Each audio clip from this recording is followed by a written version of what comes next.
All right, I think we are ready to get started. Hi, everyone. My name is Mahnur Hussain. I'm the Policy and Partnerships Manager here at South Asian Americans Leading Together. I'm really excited to have you all join us on our June webinar, South Asians on the Road to Abolition. I think, again, my pronouns are she, her, hers.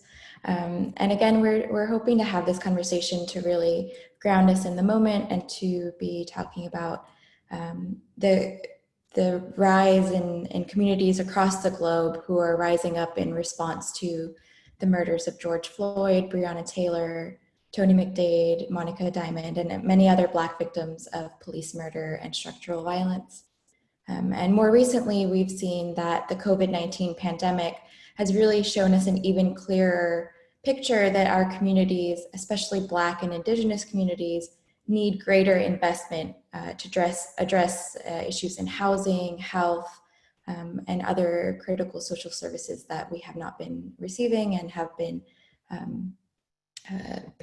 very much so uninvested in by government institutions. And with that comes calls to defund policing systems and to reinvest in our communities. And that's a key intervention that Black feminist abolitionists and Black leaders have been pushing for. And those obviously include Angela Davis, Mariam Kaba, and Ruth Wilson Gilmore. And it's also, and in its inception, the idea was a form of resistance that was imagined and reified by enslaved peoples when they were brought to this country and when Indigenous communities were, of course, invisibilized. And so as South Asians living in the US and on Indigenous lands, it's very much so up to us to recognize our own complicity in settler colonialism, our deep history of caste-based oppression and anti-Blackness, and then all while knowing that we have varying roles to play in the struggle for liberation and our path towards abolition. And as Basi's Rising Up and Moving, a group based in New York City, an organizing group, has illustrated through their map of 4 levels of solidarity, as South Asians, we need to be working towards transformative solidarity and achieving that. And that's where our community actively chooses to forego something that would benefit our community at the expense of another oppressed community. And so this is something that we hope to be working towards. And at SALT, we are hoping that this space, this conversation will be a chance for our community members, as well as our national coalition of South Asian organizations, to really learn about the different approaches to this work towards abolition and to share organizing strategies, and then to think critically about both understanding and continuing to work towards liberation and eventually abolition. And so we have an incredible lineup of organizers who have been working towards liberation both locally and in the global sphere. I'll go through their names and then we're gonna begin our conversation. But the first panelist will be Mon Mohadbatra, who is an organizer for Aid to Abolition, as well as part of the Equality Labs, and has been working on the No New Jails NYC campaign. That'll be followed by Ashwini Waljami, who is a recent graduate of Columbia Law and is going to be talking about the legal system and what abolition looks like. Followed by Mansoor Chima, who is organizing towards abolition in the South and sort of mapping out what that landscape looks like. And then finally, we'll have Shajeh Heather, who is working on transnational solidarity and Kashmiri liberation. And then we'll follow that up with a Q&A session. And so first, I wanted to invite Mon Mohapatra. They're a queer South Asian organizer and artist working to end the era of mass incarceration in New York City. They are a co-creator of the Aid to Abolition platform, a comms director at Equality Labs, and also organizes with No New Jails NYC. Mon, if you could share more with us about what abolition is, what the Aid to Abolition campaign looks like, and what the goals are and what folks can be doing. Yeah, thank you, Manur, for that introduction. And hi, everyone. I'm Mon. My pronouns are she, her. I'm one of the co-creators, like Manur said, of Aid to Abolition. I'm really grateful to be here today and grateful to SALT for having all of us, and excited, looking forward to hearing from the other panelists. I'm also a PIC abolitionist, so that's prison industrial complex abolitionist based in New York City, working on jail moratorium campaigns, that is to close all jails and not build new ones. So the Aid to Abolition team is really grateful for the way people have connected with the platform, and we're excited to see what develops from it in the future. So I'm going to go a little bit into like the like what abolition is before I go into Aid to Abolition. As critical resistance outlines, abolition is a political vision with the goal of eliminating imprisonment, policing, and surveillance, and creating lasting alternatives for building safety. Reformist reforms, according to critical resistance, strengthen the state through increased funding and resources for law enforcement and carceral systems, whereas abolitionist reforms, or concrete steps towards abolition, move us to a world without prisons or policing or prosecution. With Aid to Abolition, the steps we seek to introduce do the latter. Move our collective needle on the things that our communities need, such as better public health, housing, transit, education, in order to thrive and live well without relying on police or prisons. So I want to start out by giving you all a little bit of framing about the project before we jump into the conversation. The way Aid to Abolition came together is that I, after seeing a lot of messages and articles about the reformist campaign, Aid Can't Wait, felt that abolitionists I knew and could and had come up with much better policies that could actually be concrete steps towards abolition.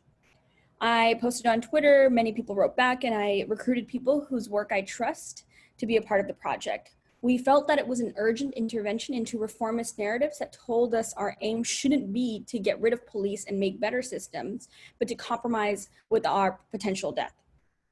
My incredible comrades worked over 24 hours to make it, and then we made a website, and Aid to Abolition came to life. Since then, we've incorporated some feedback, especially around disability justice and police liability.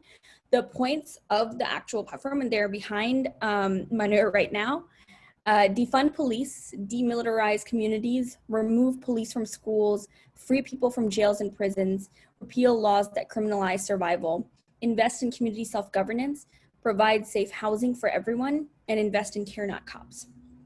I'm not going to go into each one right now, but we can definitely talk about it in the Q&A. But essentially, they get at, each of them refers to a set of potential policies. They're not exhaustive by any means, that could be incorporated at the municipal level, not the state and federal level, but some of these do require state and federal support in order to move towards a world without police and prison. So that looks like disarming police. It looks like ending all fines and fees associated with policing. So things like bail, not just cash bail, but all bail. It looks like investing in community self-governance around what should actually be in communities, not community oversight of police, but rather community oversight of the things they need, like housing and education.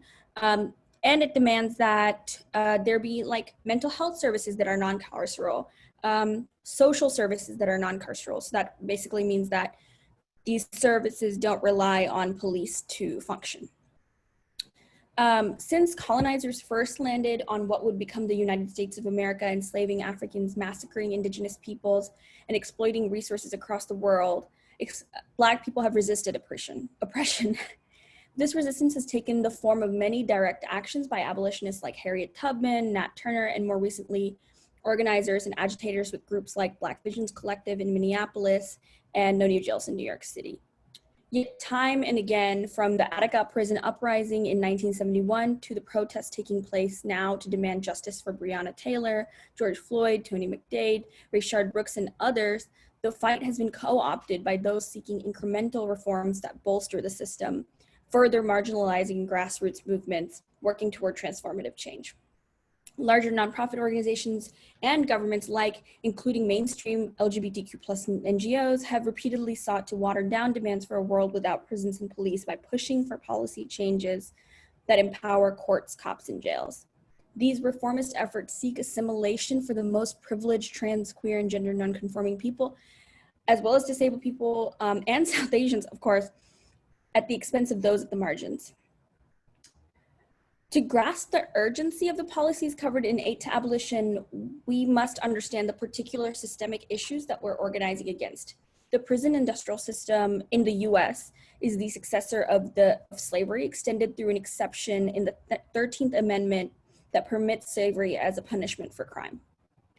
With the resulting boom of the prison industrial complex throughout the 20th century, and especially during the Clinton presidency, Black feminists like Angela Davis and Ruth Wilson Gilmore began to theorize around modern day abolition, leading to the formation of abolitionist organizations like Insight and Critical Resistance, and on whose work Aid to Abolition is built.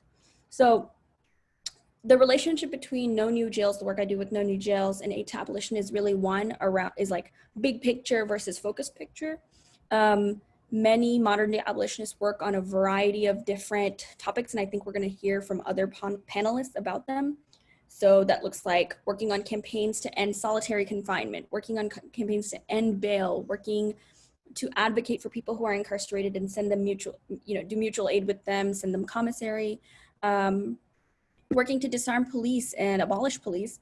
So many different kinds of work. And the work that we were doing with No New Jails was to stop the construction of 4 new borough-based jails in New York City, and demand that the immediate closure of Rikers Island Penal Colony happen without building new jails. So last year, the New York City Council voted to pass the land use process for the new jails, dedicating $11 billion to building new jails, without actually closing Rikers. So, and it's a year later, and we're finding that not only are they not closing Rikers, but they are moving forward with the jails, despite the fact that we're in an unprecedented recession. So all this being said, what does Aid to Abolition and abolition itself specifically demand of South Asians? I think it demands incredible levels of reflection and empathy when it comes to the way our own communities sustain policing in prisons, both here and in our home regions, especially if we're first or generation migrants. As Thenmozi Soundarajan really says a lot through Equality Labs, we need to confront our anti-Dalitness while we confront our anti-Blackness. Although they're separate systems of oppression, they're deeply connected when it comes to South Asian community and its propensity for violence.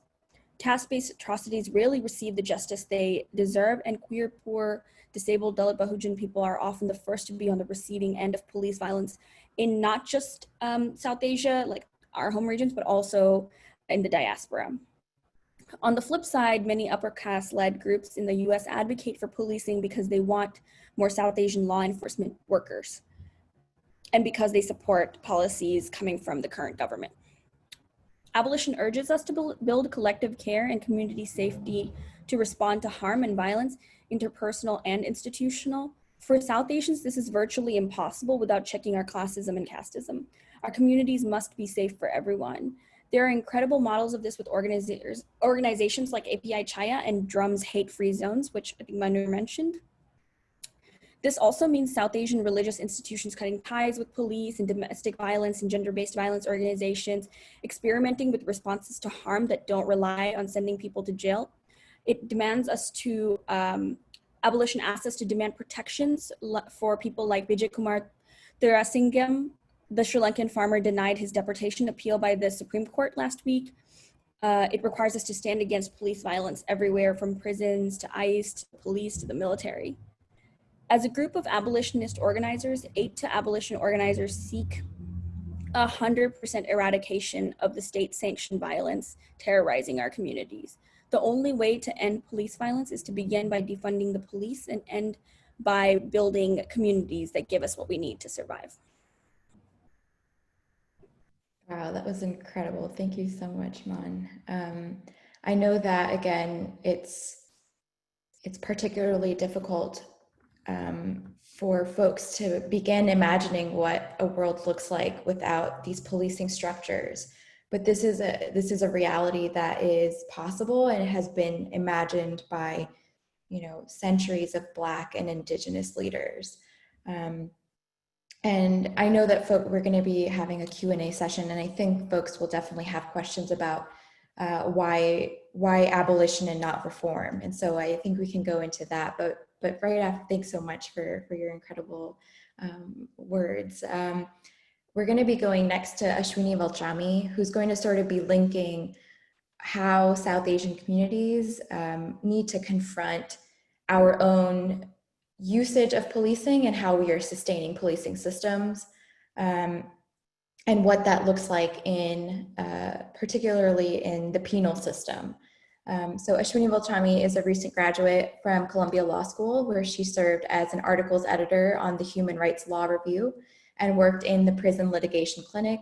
She will be moving to Louisiana shortly to do capital defense work in the fall. And so, Ashwini, I think what we want to hear from you is, as someone who is working in as a movement lawyer soon, and going to be representing folks who are on death row, what does abolition look like in the penal system, and also South Asian communities' reliance on local and federal law enforcement when it comes to hate violence and also like other incidents that our communities face? Yeah, thanks, Mahar. Thank you also to Salt for inviting me to speak here. I'm very much still learning a lot about abolition, and I'm grateful to be in this space. I think abolition, to me, in a lot of ways that Mon said, requires fundamentally rethinking the assumptions that our current world is built on. The carceral nature of our system extends well beyond prison walls, right? It's not just about how we imprison, incarcerate, and detain individuals, but how we conceive our relationships with one another and our relationships with the state.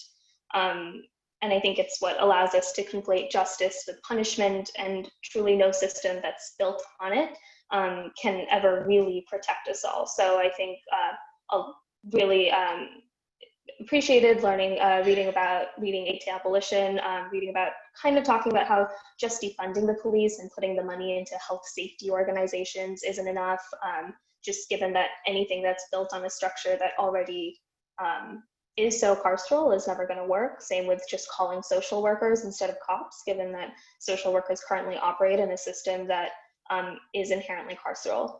And I think that's kind of the problem right now, where just about any option that we have through the state does lead back to punishment and leads back to incarceration. For those of us who are lawyers or law students or working in the legal field in some capacity, I think one of the biggest roadblocks is that it's very tempting to believe in a neutral rule of law, right? It's really tempting to believe that kind of law exists separate from everything else, and it really restricts the ability to think and imagine beyond law, or beyond the laws that we have. So we treat everything as a application error instead of a structural error. So we say that, cash bail is bad because it discriminates based on wealth, or the death penalty is bad because it's racist. And so because we're adding all of these things on top of it, it kind of depletes from just talking about the actual issue itself, which is that we shouldn't be detaining anyone pre-trial, or we shouldn't be executing anyone. And I think it's kind of, it's very tempting to just stick to the kind of surface level analysis and try and fix the problems, the side effects to the problems, instead of fixing the problems themselves. And I think that's something that I've noticed has definitely been happening a lot in the last couple of years. I think you both briefly talked about the bail system, and I think that that's a pretty stark example of it, where there's been such a push to end cash bail everywhere, and people who want, and by mainstream organizations, which doesn't really consider where cash bail is coming from, and that cash bail is a reform. Cash bail was a reform, bail schedules were reforms, all of these were reforms to try and reform the issue of pretrial detention. And by creating these reforms, not only did we create more problems, such as the wealth discrimination that occurs and the racism that occurs in bail scheduling, we also legitimized pretrial detention. We moved the problem so far away from what it originally was, that now with a lot of bills that are coming up, I know California had SB 10 a year ago, it's I think on hold right now. When the bill was signed to end cash bail, it would have led to more people being detained pre-trial. So I think like those are the areas to kind of it's important to kind of take them apart and to really question all of the assumptions that we have in terms of, in particularly in the law, I think, and more broadly as well. I think that in it not doing so is what leads to things like thinking that progressive prosecutors can solve our problems, right? If we think that the problem with the system is that it's not the right people in the system, and that it's the application of the system that's the problem rather than the system itself, then yeah, it would make sense that having better people in the system would make it better. But because that's not actually the issue we're dealing with, it really just distracts away from the problem itself. I think kind of similarly, I think for South Asians,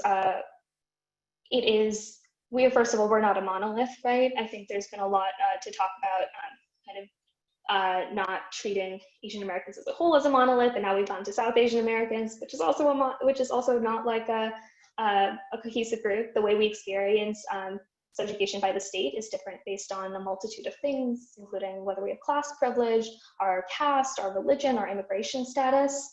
And so I think it's extremely important for South Asians to be in solidarity with other communities, particularly the Black community, when we're pushing for abolition. But I think it's also important that we recognize our privileges within these movements and take the steps to both vocalize them and also step back when it's not our turn to speak. I know that one thing that I've kind of seen a lot with the Black Lives Matter protests that are happening is a lot of kind of centering like South Asians. Like when we're protesting for Black Lives Matter, I think a lot of times you see things like that we owe Black people our ability to immigrate into this country because of the civil rights movement, or things like that, which I like are all true, but we don't actually need a reason to care about Black people or their problems or their lives. We shouldn't need a reason. I think it's natural in like a capitalist society to view everything as transactional, whether it's intentional or not, and I don't think it's in bad faith, but I think we do need to be a little more intentional about our language and about what we're insinuating when we're kind of putting ourselves into the picture. I think it's a good opportunity to elevate Black South Asians, or really talk about where we fit into the power dynamic. And then also kind of pushing that into, I think the other thing I was going to talk about was the death penalty, which I think, yeah, abolition is, I firmly believe that prisons shouldn't exist, and that abolition and the abolition of the prison industrial complex is where we should be headed. And I think one of the most demoralizing parts is realizing that we are trying to do that in a country that still has the death penalty, that we are okay with state-sanctioned murder, that's something that happens over and over again, and it's considered lucky when someone is saved. We're living in a country where during a global pandemic, when people are dying, we still executed someone. Missouri decided that during a global pandemic in May, that it was going to execute someone, that with people dying, that we were going to add to the harm, that we were going to add to the deaths. And I think that that's one of the fundamental things to really think about, is that there are a lot of problems with our system, with our carceral system. But I think that one of the most gut-wrenching things is how cruel it is, like how truly, truly cruel it is. And I think trying to find some sort of logic in it doesn't really make that much sense. And I think a lot of focus should be on working,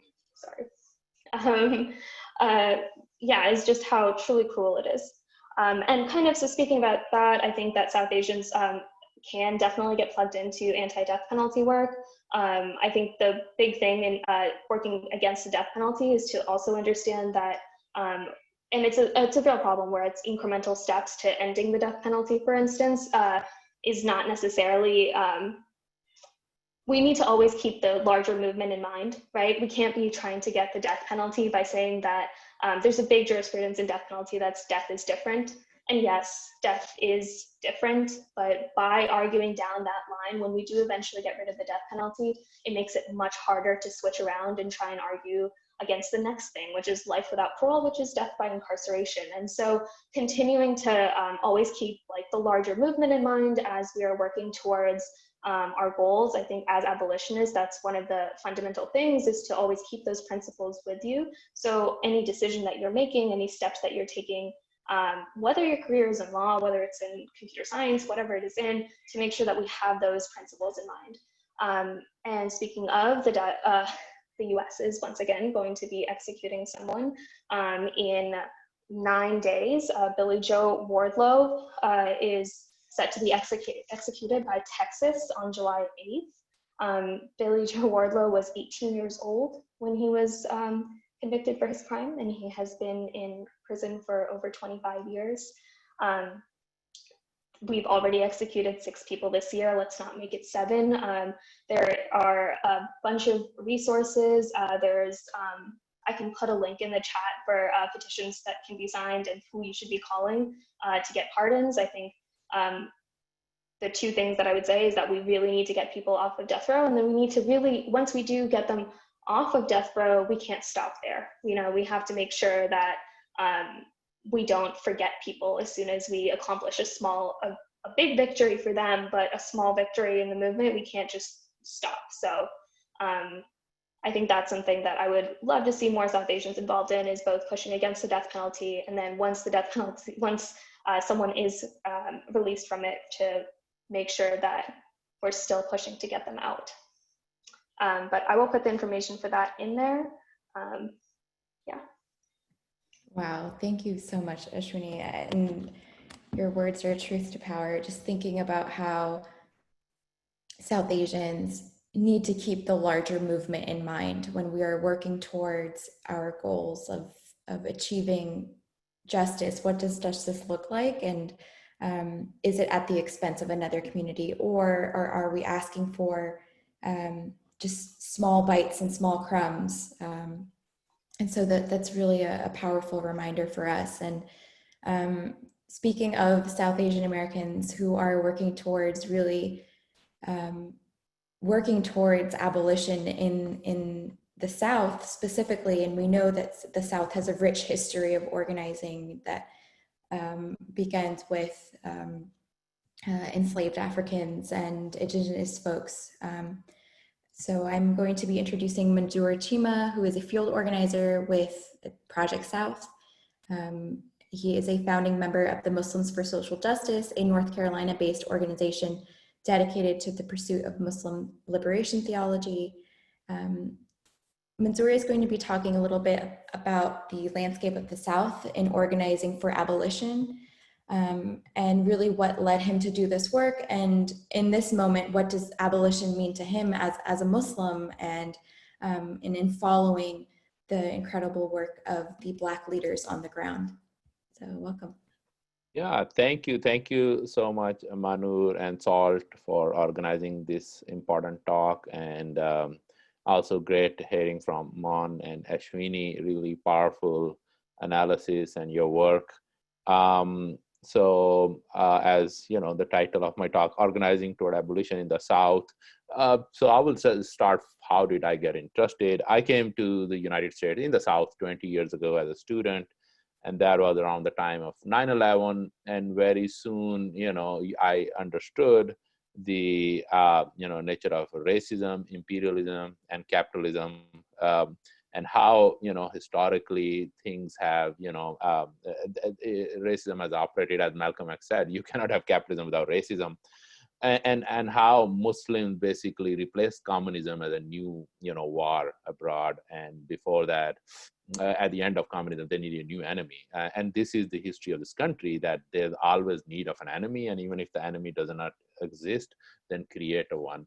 And this is the, from genocide of Native Americans to transatlantic slave trade, to war on drugs, to, and now war on terrorism. We continuously see fictitious enemies created, justified, to basically, and that's the nature to divide and conquer, basically strategy also to divide and conquer people. But at the same time, as mentioned earlier, I also was disturbed by many members of the immigrant or non-Black Muslim community. First of all, there's a significant Black Muslim community too that also has been invisibilized by the non-Black Muslim from the institutions and other power structures. But within the non-Black Muslim and the South Asian community that I was around, there's a huge issue of, I would say, racism, internalized racism, oppression. And I read this powerful book by Vijay Prashad, Karma of Brown Folk, which basically talks in detail about how this operates. And unfortunately, a lot of cases, even in the case, this particular case, George Floyd, we found that the call to the police was made from a convenience store by a Palestinian, owned convenience store. And this kind of collaboration with the state or calling the police or a relationship of a capitalist class, literally, that oftentimes our members serve is very disturbing. And this, led me to work on campaigns or movements under the Black leadership. As Manurio mentioned, South is 33% U.S. population, but it's 55% of the Black population. It is the largest area, but it also has some of the worst oppressions, from slavery to Jim Crow to existing form of racism, and it has been exported around the country. We see racism all over the country, of course. And the organization that I started working with, the Black Worker for Justice, which basically understand the connection between racism, capitalism, and imperialism, and organizes Black workers as one of the most advanced forces against racial oppression. And then, of course, I joined Project South. And both of them are based in Black radical tradition. What is a Black radical tradition? It's a tradition that emanates or established in slave rebellions. From Haiti. Haiti was the first country that was established on Black rebellion or Black, revolution led by Black people who, kicked out or ended French colonialism. But they also supported end of colonialism in Latin America, and also abolition of slavery in Latin America. And from there till today, we see a connection between Black liberation and the global liberation movements. Black liberation forces have also historically made ties with Palestinian liberation. And you will see from South Africa to Palestine and Irish question, and Black Panther also inspired Dalit Panthers. So there is a global liberation connection here, which is very inspiring. And that's how I started working on that. And over time, of course, we find that literally all forms of oppression, even Islamophobia, as I mentioned earlier, is a extension of anti-Black racism. A lot of stuff that Muslims are facing, like FBI, there are estimated 10,000 FBI agents who are spying on Muslims, and there are 15,000 paid informants within the Muslim community to spy on Muslims. And there is a precedent for that in COINTELPRO. The Muslim ban and Dred Scott, there was a decision to deny citizenship to Black people in this country.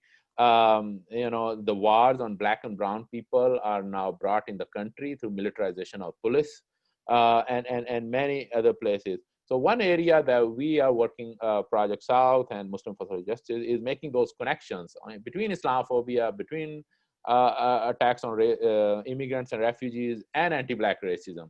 And we are doing workshops against surveillance, against basically police industrial complex in the Black, brown Muslim spaces. And this is the, what you say, a base we are building in North Carolina, in Georgia, and other places. Because we see the members of this community are at the forefront of some of the worst forms of oppression. And we have documented a lot of abuses within the detention, immigrants and refugees. And as I said, Ashwini also said, it's another monolithic community, the South Asian too. And you will see within that segment or number of people who are detained, who are facing similar forms of oppression. And our goal is to organize the community against these oppressions and link them to the broader movement against racism. So we have documented many abuses against immigrant refugees in 3 different detention centers in Georgia, which house immigrant refugees from many states. One Atlanta City Detention Center, and there's the Irvine County Detention Center and Stewart Detention Center. And we have built a campaign, we have documented abuses, and through this sustained campaign, we were able to shut down Atlanta City Detention Center, which also served as a jail. So it's a dual use facility, both a detention center for immigrant refugees and a jail. And as mentioned earlier, these are traps for the Black, brown working people, oftentimes who are not able to pay a traffic ticket or simple bill, and they are basically incarcerated or detained in the jails.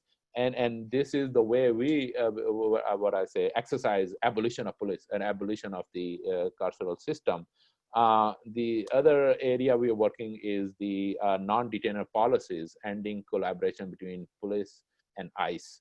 And through a grassroots movement, we've been, and a number of coalition partners, we've been able to pass non-detainer policies in 7 municipalities in and around Atlanta. One area that I think is alluded to earlier is a big challenge within still the Muslim community of looking at police as for hate crimes, let's say, or after certain extremist actions, let's say New Zealand attack, the temptation to have police in the mosques. And similar temptations have existed in other religious communities too. We have Jewish allies from Jewish for Peace who have similarly challenged many synagogues, who believe then work with police, let's say in the wake of the Pittsburgh attack, that we have to also look at the Black radical tradition. And in the Black radical tradition, the Black led mosques have always developed their own safety procedures, because they never relied or trusted police, because police and the FBI were their oppressors basically. So this is another thing that we also have to go and look into the Black radical tradition and build movement resources for our own protection, safety and protection. Currently, we're working with Southern Movement Assembly, which is a coalition of partners in 13 US Southern states. And we are working on building our own movement-based safety and security. We recently had a webinar on Black radical leaders talking about how they fought against KKK, how they fought against Quintal-Pro, how they fought against Greensboro massacre in 1979 historically. And there are wealth of lessons that we can learn from these movements and apply within our own community. So that's all, and I'll be excited to answer questions afterwards.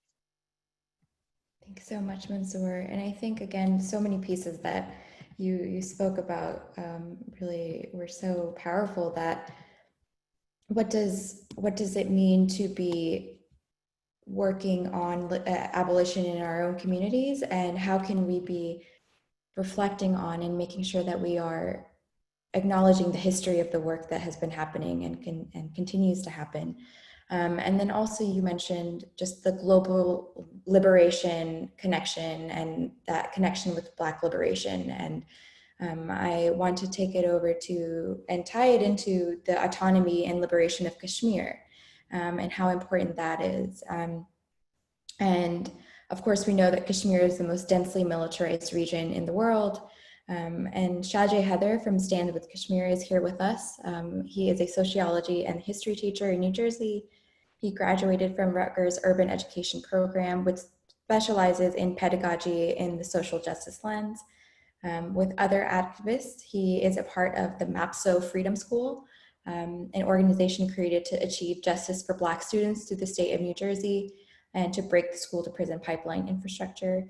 He is also a volunteer with Stand with Kashmir and is attending law school next year with plans on going into human rights and international law. So we're really excited to have Shajay. And Shajay, we want to hear from you, of course, again, the landscape of Kashmir and what they are experiencing under occupation, and what does abolition and autonomy look like for Kashmir, and how is that a transnational solidarity that we should be both visualizing and partaking in. Yeah, thank you for the introduction. My name is Shajay Heather, pronouns he, his, him. And also thank you for all the panelists that spoke before me. Very insightful, and I'm probably going to reiterate a lot of which that's already been said with a transnational lens. And before I go any further, I do want to focus on the macro of the school of thoughts that we're talking about before going further to the nitty gritty. And I'm also going to be going back and forth between the occupation of Kashmir and the Black Lives Matter movement in this segment. So if it does get confusing, I do apologize, but I'll try to keep it as clean as possible. So the two school of thoughts, as hinted earlier, that we have right now is the abolition and the reform, right? The abolition is the complete uproot of the institution, while reform is to tweak it and fix the institution for them to operate better. The two are oftentimes intertwined, which is very dangerous. Reason being is because reforming probably puts more money into a department and is of the mindset that it could change with more protocols. When we ask for, abolishment of something or defunding the police or the end to occupation, we're not asking for a reform. We're asking for a complete uprooting of the system. In this case, it's whether occupation or the police institution. And when we look at the history, the roots of policing in this country, in America, was slave patrol. While poor white men were defending the stakeholders of the 1% and policing Black slaves. And if we take that into account, that kind of hasn't changed. It won't ever change as policing as we know it, hence the need for abolishing. No amount of reform could fix policing when the roots are the issue, not the branches. And that's important to recognize. That reforming is a sense of repackaging the issue. Similarly here, there isn't a reform that is needed for the Indian occupation of Kashmir. The occupation of Kashmir is withholding the right of self-determination for the Kashmiri people. And it's not something that can be solved through reform. Occupation is coupled with massive human rights violations, which includes state-sponsored violence, arson, detaining of civilians, many other atrocities, political silence. Every day there's a new atrocity. Children aren't spared either. My words really don't do justice to the pain that the people of the Valley feel. But regardless, in order to counter that, we have to have a complete idea of abolition. Reforming of occupation, it doesn't exist or it only doesn't work. Hence why these issues are so interrelated and why the transnational solidarity movement has been a fighting or growing theme in the freedom fighting world. So you see abolition goes in hand with both and is the ultimate goal for both. For some who are comfortable with societal norms, whether it be here or in Asia or where else in the world, it may seem radical, but given the context of the history that we're talking about, it isn't at all. For the Black community and other people of color in America, abolishing the police is finally taking a step towards dismantling the massive prison complex in America. And it's answering the questions that was arised after the Civil War. So it's been 150 years, give or take, and we still haven't tackled these issues that come out of the Reconstruction era. And W.E. Du Bois hints at this in his writing, as well as many other civil rights activists. So some of these issues have to do with incarceration, modern day slavery. Due to the laws that we have, incarceration or mass incarceration is this huge complex where Black men and women are 9 times more likely to go to jail, mostly because of drug charges, despite the fact that evidence show that the rates of drug consumption in the Black community is similar as opposed to the white community. And this is essentially the backbone of modern day policing. It's to overwatch and punish, not to protect and serve. And if we also take a step back and look at policing, it doesn't work if we look at the idea of policing in itself. Essentially, what you're doing is you're sending someone who's committed a wrongdoing, allegedly, to an environment which is violent. Most likely than not, that person who comes out of jail is worse off than before due to the environment that said person was in. Policing and the prison complex is outdated, and we have to start taking steps towards rehabilitation and restorative practices in order for society to be better. We want people to go back into society as better folks, as opposed to putting them into this massive violent institution. So we have identified that there's better ways of living, better ways of handling these situations, and identified that the institution that we're talking about, institutions are inherently evil, and reforming won't work since the roots are evil. So all of this to say is that abolishing is the ultimate goal, which is also similar, now I'm bringing it back to Kashmir, or what the the Kashmiris want an occupied Kashmir. We're dealing with issues that have lasted for almost a century long in Kashmir, which is, the right for self-determination to being withheld from the people. And this is like similar to what Du Bois was saying about Black issues in America. You have all these issues that have lasted for all these longs, and these issues from the past now become issues of the present. So you have this state oppressing the Kashmiri people, disregarding UN resolutions, international law, starting settler colonies, all this to change a demographic in Kashmir. These are footsteps of genocide that we've seen in the past and still being seen today. So yes, abolition of the occupation is needed here. And in this case, abolishing the occupation means freedom for the Kashmiri people, and that's how it looks. With such parallels and overlapping struggles as Angela Davis and Audre Lorde, they state intersectionality and transnational support is the backbone of freedom fighting. So after the civil rights movement, which inspired so many movements around the world afterwards, to the untrained eye, one would say that there's no connection, but that certainly isn't the case. And similarly, when we look at today, you'll see inspirations come into fold and vice versa. When the Ferguson protests started happening about 5 years ago, the Palestinians reached out and showed support for Black Lives Matter and gave them advice on how to deal with tear gas, since they have an extended history of dealing with it in Palestine.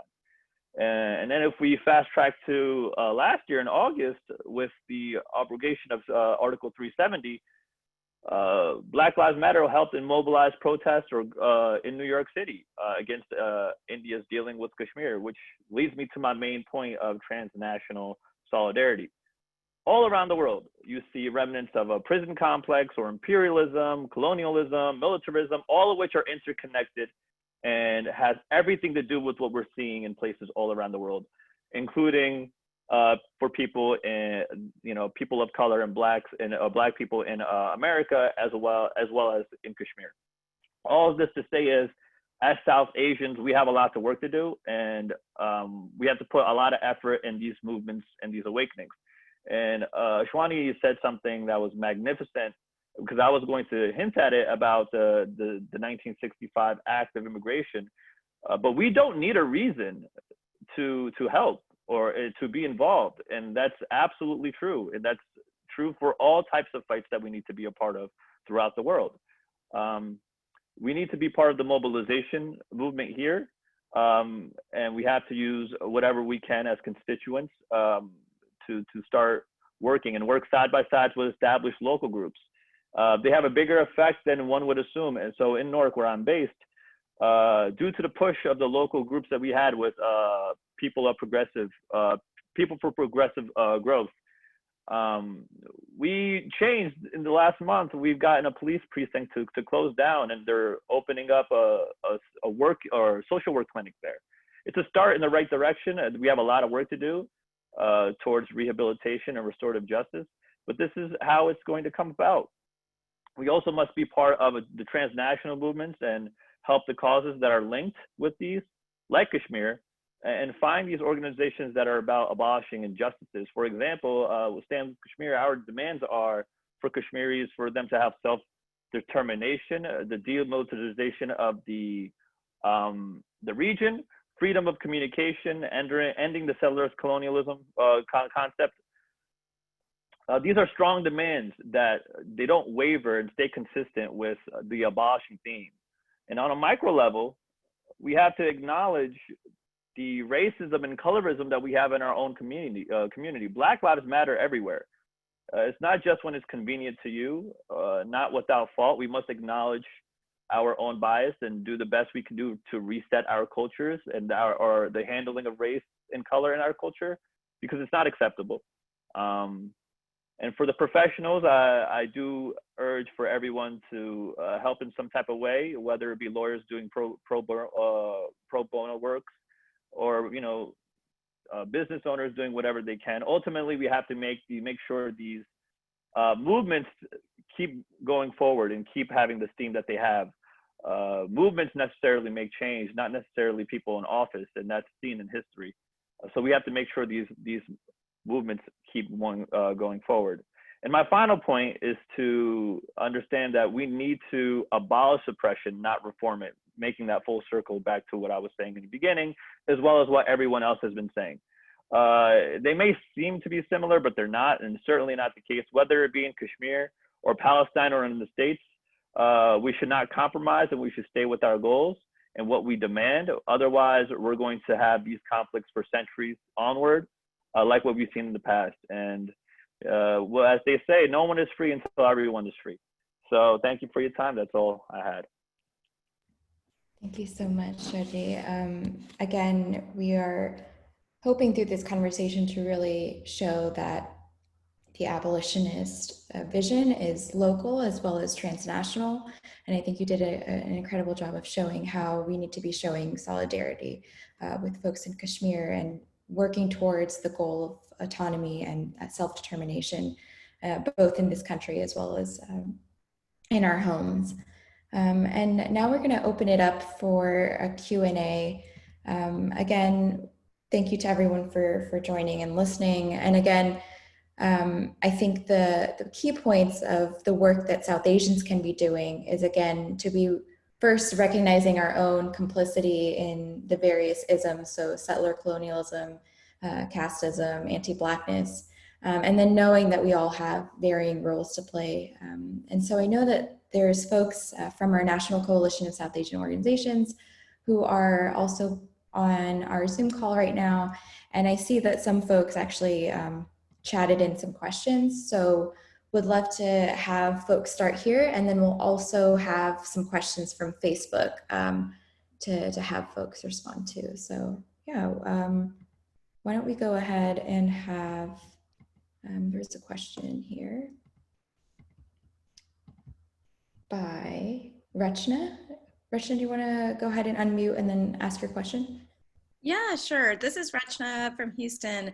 I so appreciate you guys creating this space. And I've been on a couple of calls, I think, with different organizations working around this area, and I'm learning so much. As the executive director of a DV agency, one of the things that that I haven't been able to wrap my head around is the idea of social work sort of being part of that carceral system, even if that's in complicity, because you know, we're sort of working around areas on healing justice, and we're finding that the survivors that we work with of gender-based violence are not finding justice within larger mainstream systems. And so our social workers are really the ones leading some of our internal movements toward looking at healing and justice in a different way outside of the criminal justice system, outside of child protective services.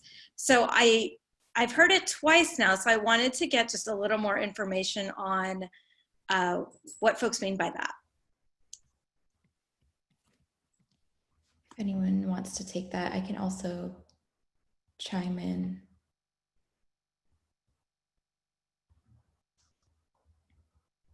I think and again, I think that there are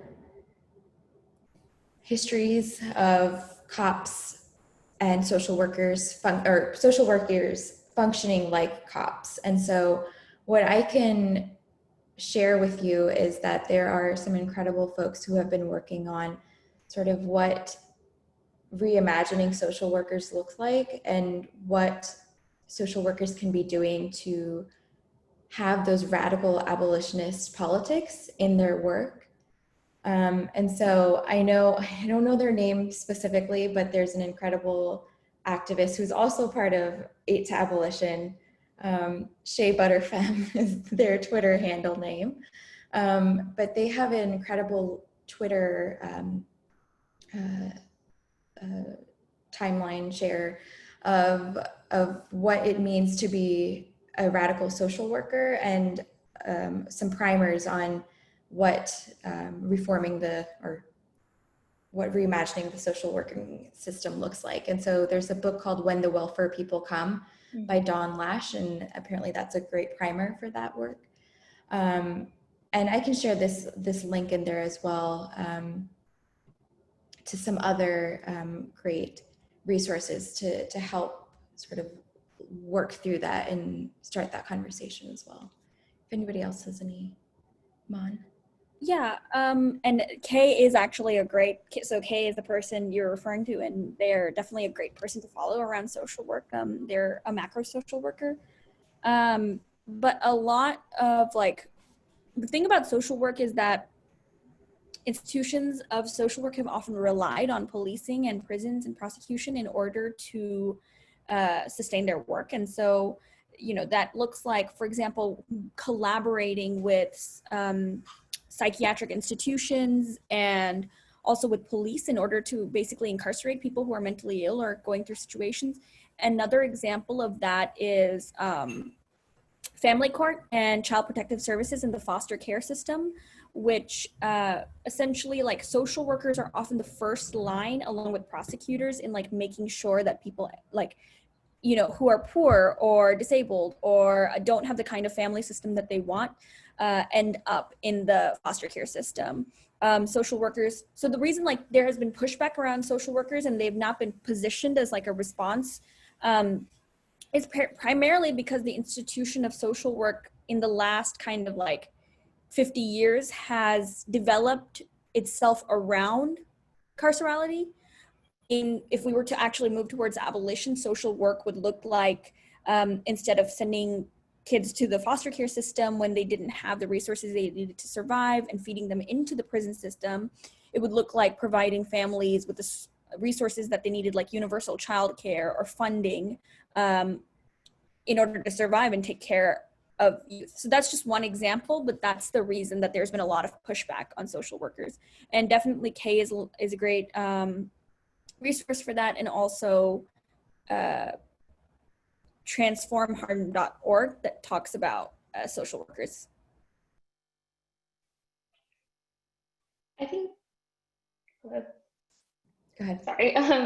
I think that just something to quickly add on to that is that the other, I think, thing with like social workers right now is that I think people are latching on to something to replace cops with. So it's this idea that let's replace cops with social workers, not like let's change the system, and so that like kind of like what Mon said, so that there is universal health, childcare, that there are other structures in place. It's this idea that we have this, like, cops aren't working, so let's just replace them with something else. So it's like kind of picking up social workers and already the kind of carceral aspects to them that exist and placing them in the same position. So it's already built on everything else that exists. So I think the idea is that we're not just trying to replace cops with new cops. It's trying to set up the system so that there are other structures in place that could that eliminate the need for cops and eliminate policing altogether, rather than making social workers our new police system.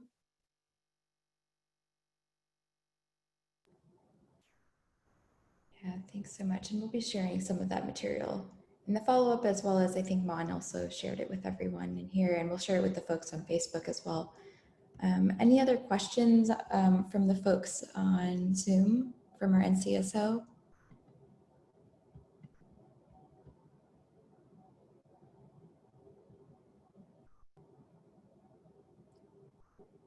And I know that our coalition also has a lot of folks who are doing DV work. And so it's really important to sort of be thinking about how we can be,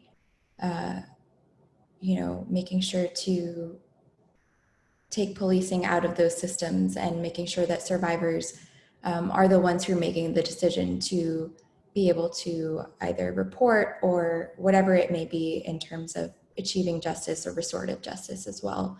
And Black feminists have been working on that, and how community sort of restorative justice looks like. There are a few questions on Facebook. The first is, and this is open to anyone who'd like to respond from our panelists or otherwise.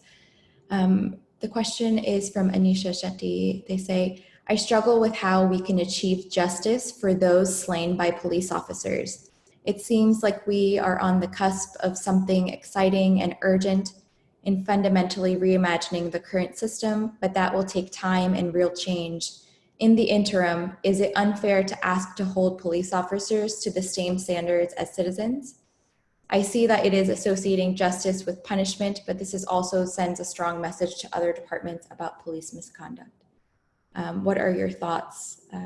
I see the hypocrisy in ways, but it is also hard to advocate for ideals when traumatized communities and families are pushing for convictions. I could speak on that for a little bit. This is a conversation that we've had at Freedom School on whether or not we should ask for for the killers or the murderers of Breonna Taylor to be arrested for their crimes. At the same time, we're asking for abolishing prison and police. Angela Davis also hints at this in her writing, where you could also ask for justice in one light and then also be opposed in another, even though it seems hypocritical when it's in the meantime. If your end goal is still, abolishing such and such, you should keep that in mind. But you can be, and I really wish I remembered her quote, but you could have both these conversations at the same time and have this in between, justice per se in the system that we have today thus far, because it does take time and it is a process to have. So I do understand the where it could look or seem hypocritical, but at the same time we have to understand there are checkpoints to get to the ultimate goal, and oftentimes they may seem hypocritical, but at the long run it really isn't, considering you want to hold them accountable for what we have right now.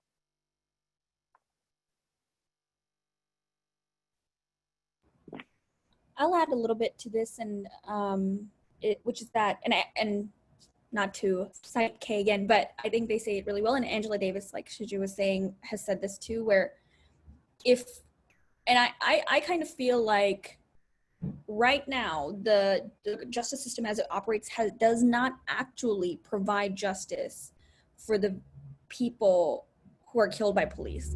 In most cases, like in the case we're seeing right now of Breonna Taylor, police aren't even prosecuted. Like most police who have killed someone have not been prosecuted. And so that's been years and years of organizing by people. Like millions of people have been demanding that police get prosecuted and actually are held accountable for killing people, and it hasn't worked. So one of the questions I kind of have for people around demands to arrest police is like, is that a tactic that's working? Like, are we actually, if the last 3 months of someone's energy was spent on like demanding that the killers of Breonna Taylor were incarcerated and that didn't work, what could they have been doing in that time to actually support Breonna Taylor's family, or to actually diminish the system that wasn't giving her justice, or to like hold Louisville PD and politicians accountable? So I feel like this is a question we've been getting so much, and I feel like the history kind of speaks for itself, which is that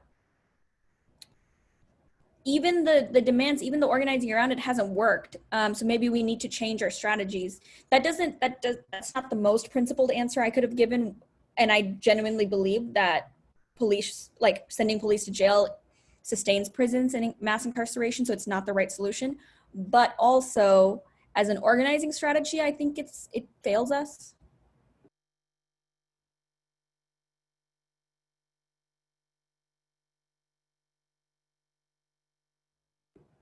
I kind of had a question also. Yeah, go ahead, Man. For Manzoor and Shajay, I guess, around how do you think that ongoing campaigns to for abolition or like aid to abolition need to be more transnational? Like I think that pro-Palestinian solidarity organizing has really modeled how we can make those connections, but I guess I'm wondering in South Asian spaces what that looks like. Yeah, and I know, Shuja, you will definitely have really powerful analysis on that from Kashmir point of view, from not necessarily very South Asian perspective, but Palestinian perspective, or organizing with Palestinian community. One concrete way is on the demilitarizing of police and collaboration between the Israeli police, Israeli forces, and the local police officials is a way, and we believe is a process towards abolition eventually. So that is a one concrete way where we make connections between Israeli occupation and the local police, and also draw at least educational purpose is achieved, where we can make the case that local police is an occupying force. It is learning from foreign occupation forces, and it is equipped with all the military equipment to occupy local people, and the people locally are treated as occupied people. The same tear gas fired at the Palestinian people in West Bank or Gaza was fired at locally in the protests. And the other was the private prison. Same private prisons operating here were operating in Israel. One is called a security company, G4S, that was an transnational security company, and it was incarcerating Palestinians in Israel, and now shut down because of campaign. But also local libraries, local private even companies have hired G4S, and our own city of Durham locally had contract of $1 million with that. So we ended that contract. Now that didn't end all kind of security companies, but at least that was one area where we can take one by one and dismantle these companies. But it's a long struggle to go. And I know back in my country, Pakistan, there's a huge oppression of police. And how do we connect that? People in Pakistan are talking about Black Lives Matter. They're doing protests, but then they're also showing, look at our police. They are also doing same kind of stuff, and we need to organize. So from that point of view, at least something is happening, but there's much more concrete stuff needs to be done. I agree, and I do think the GS4 analogy is a strong one. I think so. I brought up a couple of themes. One was the global prison complex, and I think the other one was militarism, along with imperialism and colonialism. Where you find the asking for the defunding and the abolishing of the police, you will find people also taking the next steps after that and saying, we're coming for the military next. Reason being because we have this history of being this force of military hegemony or hegemony, and that's also something that's been fought for.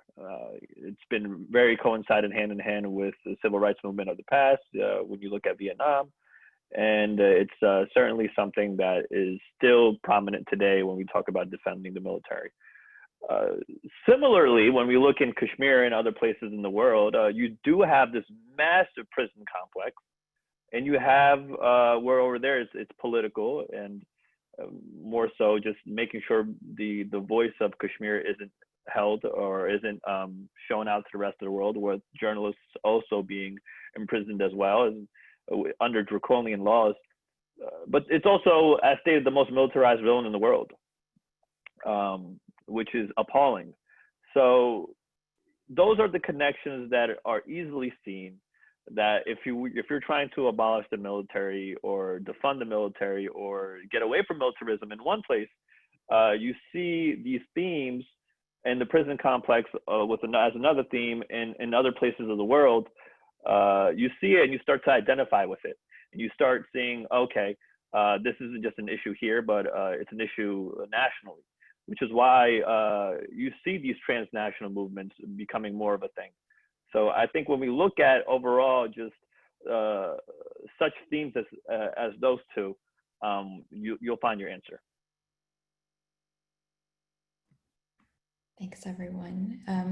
Just one more question that we received on Facebook, and then I think we're going to wrap up. But Sumoni Basu said, one question I have that I didn't hear others speak on in depth How is anti-capitalism tied to anti-racism, especially within the context of South Asian advocacy? I feel like that's a major challenge in our communities, and the fact that many in our community are dedicated to traditional pathways of success, which are rooted in upholding capitalism and ultimately white supremacist systems.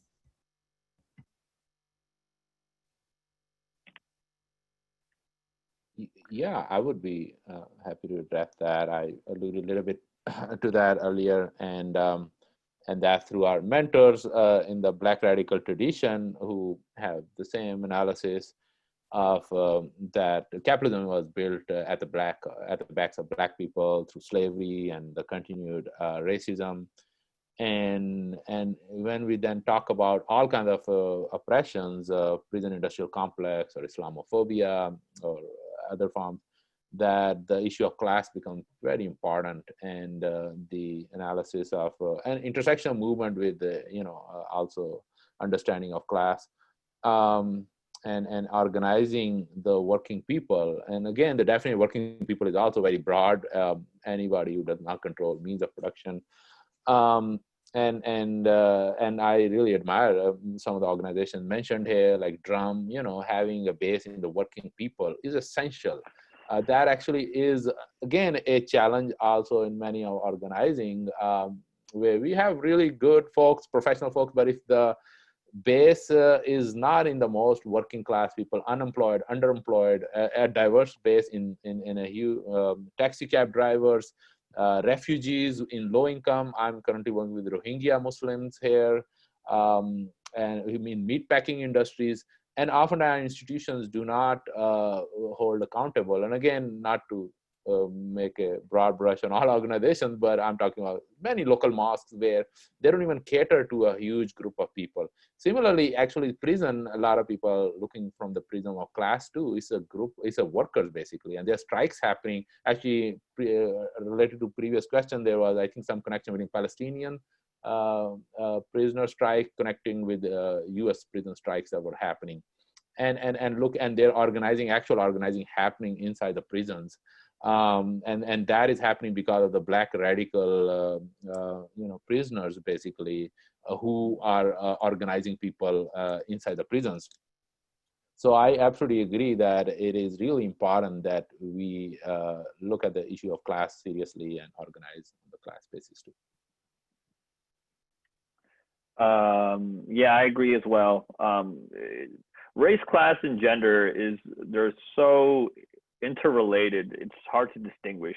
In the conversation of capitalism, oftentimes a lot of people, we just link it to class, which certainly isn't the case, because it's founded off the backbones of someone that has to be on the bottom, right? It's like musical chairs per se. You have 12 participants and you have 11 chairs. Someone's going to have to be the odd man out. That's how capitalism works. It's like a pyramid, to build off the backs of folks. And race was the scheme of the pyramid. So we have to not subscribe to the American dream that we are funneled, especially as immigrants. If you work hard, you can make it. And if you, we have to not subscribe to that and understand at whose expense does this occur. And once you understand that, this is capitalism and it's at the expense of a certain class or a certain race or a certain gender, you then start realizing, okay, this isn't just the American dream. Matter of fact, it may be rigged for some people, and no matter how much they work, they won't make it to the top. And so I think looking at it at that lens and understanding the American dream that we're funneled and given isn't the truth, then we can start having these conversations. And I'll just add that prisons, police, prosecutors prey on the poor. There's a lot of alliteration, but these were systems designed around keeping Black, disabled, queer people poor and criminalizing poverty.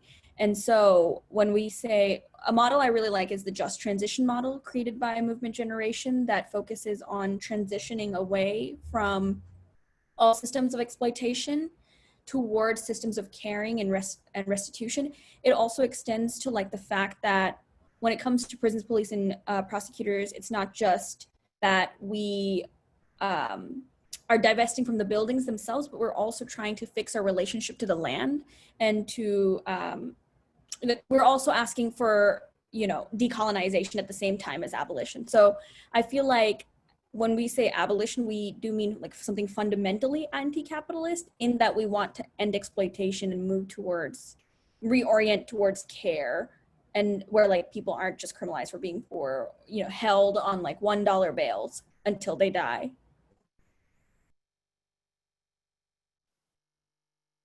I think just to add to that, I think in the context of South Asians and trying to get South Asians who, especially I guess like my experience is a lot of like immigrant South Asians, like my parents' generation, for instance, who kind of build and believe in that pick yourself up by your bootstraps, like came here to America sort of dream. I think part of it is also just kind of explaining that I think it's very easy to like get locked into this narrative where we made the right choices and that's why we're where we are. Like, you know, you made the right choices, you like all of that, versus like understanding that you had right choices, like you had options. Like that's such a huge factor of privilege, is having the options to do certain things, and that comes from class-based privilege. Like coming to America, like for a lot of South Asian immigrants, like coming to America for school is a class-based privilege. Going to school is like, there's so many kind of different layers to it that I think it's worth like talking to South Asians more about that specifically, and then also like talking about our complicity in the same structures that oppress poor people here. So not just saying that. I think there is something to be said that, yeah, there are South Asians who are oppressed by these structures, but there is a vast group, like large group of us who are partaking in it, right? Like the tech industry as a whole, like is kind of feeds off of immigrants from South Asia. There are other large industries. We have some of the possible worst politicians I can think of. There's just so much complicity within our culture as well, and kind of parsing that apart and trying to talk to people more about what were the things that made you able to be this successful, right? Like what are the specific things? Like, were you able to get an education? Were you able to buy a plane ticket to come here? Were you able to send back money to your families? Like, there are so many little pieces of it that I think are often just kind of swept under the rug of this kind of immigrant narrative of we all came here on boats, which isn't true. And I think it's important even within like this immigrant narrative to split that apart so that we can examine what areas, how we can better dismantle the capitalism that did help a lot of South Asians flourish, and understand that we do need to do that even though it did help us. So I don't know, I think it's also, I think Mahmoor mentioned this at the very beginning, that it's just not just about about lifting us up, but there are some things that we benefited from that we need to let go of. And I think working towards anti-capitalism is largely that. And just to tie this in, one final question for folks.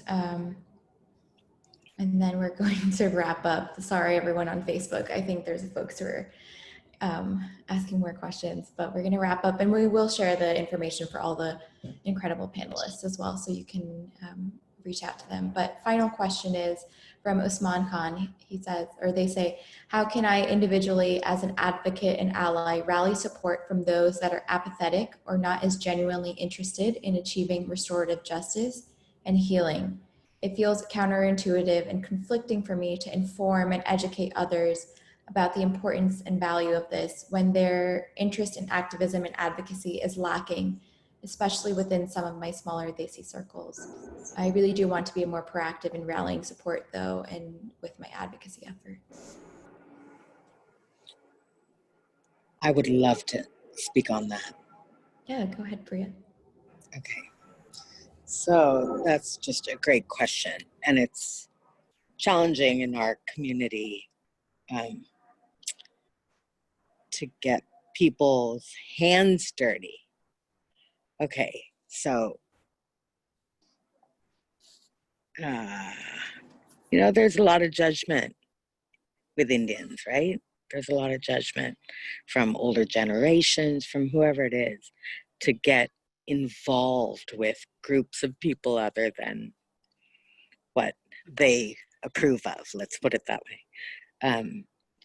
And I think it's very important for all of us rock stars who even take the time to care about prison and all of these social justice, restorative justice issues. Like, bless our hearts for being involved in this. But it's also, I think we are the examples, not just through discussions and whatever work we all do, but that we're the examples by getting in there, getting into the communities, really getting our hands dirty, doing our part, and being with the people, being with the prisoners, getting to know them, having friends who are out of prison, or working with, they have day centers in many states where people from jail and prison have to go, mandatory, to go to those places and volunteer there, get to know people, build that community, be that community on the inside. I know for myself, I've done that, and my family sees it. At first, everyone was horrified. And now, all the guys who have been 30, 40, 50 years in prison are coming to the family gatherings and always at the barbecues. Neighbors love them, so that's my simple answer, is that one way that we can get our community to do it is by doing it ourselves.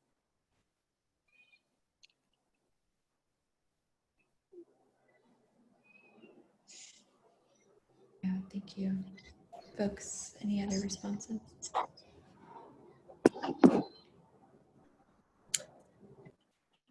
Yeah, I would definitely. Thank you so much, Priya. And I have similar answer. It depends, who has interest and who has not interest. Because if you ask a person who's impacted, they are the first people who would be very interested. Actually, just after this call, I'm going to talk to one mother whose son is incarcerated for 27 years. People whose family members are detained, people who are going through extreme form of suffering. I would say, at least from my practical experience, that they are the first one who are interested to organize. And it's also a struggle then to connect to the broader struggle for racism, but at least it starts a communication. But based on the earlier question about capitalism too, how are we organizing? Then we are looking at all the impacted people. As Shujai also said, women, and the working class people, and all the refugees, undocumented folks. Let's start organizing from them. They're under the radar screen of our institutions, but they're the ones from where the real change will emerge after we organize with them, and also follow their leadership too. Wow, thank you so much, everyone. This was an incredibly powerful conversation. I'm glad that we ended on that note about where we can be and how we can go moving forward. And I know there's so much work that needs to be done, and obviously it's something that we as a South Asian American communities can and should be working towards abolition. And I hope that this was a space for us to come together to really look at the landscape and how we can be implementing this into our daily life and our daily practices and in our work. And so I thank everyone, especially the panelists, and I'll be sharing more information about them, and then also some of the resources that folks had mentioned as well from this call. And we hope to continue these conversations and really working towards abolition and liberation for all. So thanks, everyone. Thank you. Thank you. Thank you so much. Thank you.